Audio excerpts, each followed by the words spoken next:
RM Group, Team Bulldozer, PJPM, Oh, full volume na yan, no? Team 2Ls. This is Team Unity. Unity.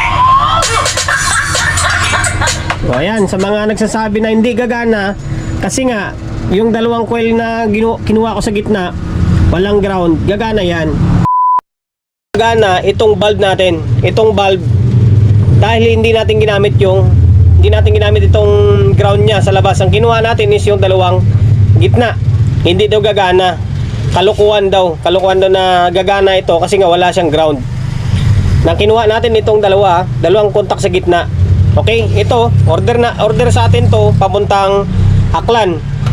Paulit-ulit na yung video natin. Matagal na, siguro mga nagsimula ako, mga 3 years na yung video natin na to sa YouTube na ginagawa natin ito.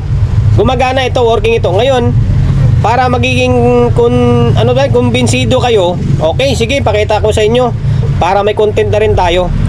Ito ginawa ko na to, binuo ko na. Yung dalawang gitna yung kinuha natin dalawang gitna yan. Dalawang gitna. Tapos kapasitor ng electric fan, 2 UF. Tapos gumamit ako ng 5 ohms na 10 watts. Okay? Ito tweeter gagamitin natin. Pinagawa sa akin to. Walang brand. Malaki yung horn, no? Ayan. Ayan. Gawa natin to. Dito natin siya gagamitin. Tapos, okay, gamitin natin camera. Gamitin natin amplifier ay itong nirepair natin nung nakaraan na sira yung transformer. NBX na Broadway. NBX 3. Dito natin siya isasalang. Ngayon, iwawiring ko lang muna para mas mabilis na yung video natin. Wawiring ko Winawiring ko na siya para mas mabilis yung video natin. Ito yung tweeter na gamit natin Repair ko to dito. Ayun laki ng horn nyo. Yan, laki ng horn niya, parang trompa. Walang brand to, pero ang ganda ng coil niya.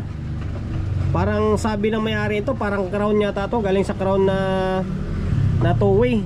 Okay. Ito gamit natin Ayan baka sabihin nyo dinadaya ko kayo. Ayan ayan, dalawa yan naka-series yung dalawang coil. Walang ground walang body ground. Ayan, tapos 2 UF na 400 volts yung starting capacitor ng electric fan. Tapos gumamit ako ng 10 ohms na 5 watts. Ito optional ito kapag gusto nyong gumawa ng ganito. Pwede nyo lagyan ng resistor, pwedeng hindi. Ito NBX3 natin, gumagana na siya. Ito yung audio source natin, laptop, para mas malakas yung bigay ng audio kasi wala tayong processor. Okay, ayan. Diba? Gumagana siya ingatan ko lang baka mamaya sumayad.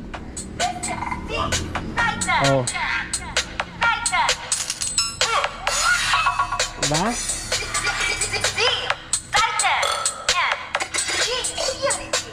Hindi umiilaw itong bulb kasi kayang-kaya pa niya.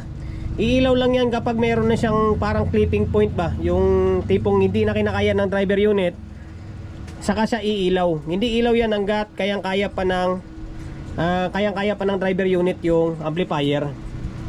Ay mahina lang kasi ito, wala pang processor Pero pag nasa mga 735, 737 yan, iilaw na yan. O di kahit type auto lang. Team Tapas, LM Pro Audio Group, Team Pigado, Team Victory, Ayan Audio Group, MRM Group, Team Bulldozer, PJPM, full volume na yan Team 2Ls.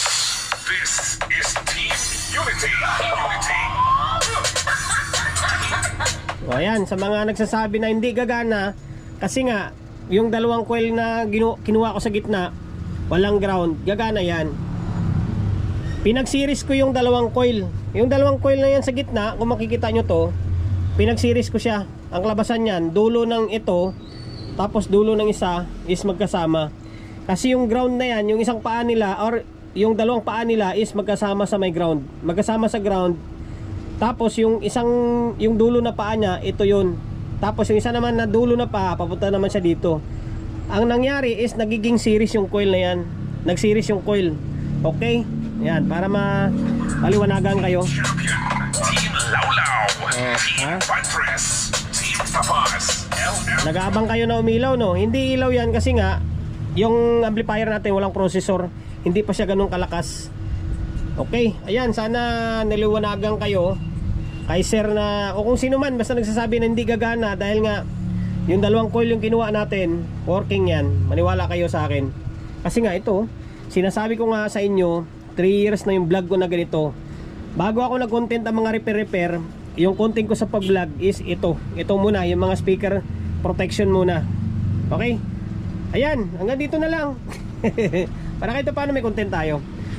Promotion, bago tayo magtapos, siyempre shop natin, Solid G Electronics Repair Shop, 61 Don Julio Gregorio Street, sa Uyo Road, sa Uyo, Quezon City. Social media pages natin, so hindi pa nakapag-follow, paki-follow, and then siyempre paki-share ng video natin sa my Facebook, YouTube channel. Sa mga hindi pa nakapag-subscribe, pag-subscribe, like, share, and then siyempre paki-hit ng bell button sa gilid para updated ka sa mga susunod na video na i-upload ko. Ingat, God bless, and then peace atin lahat.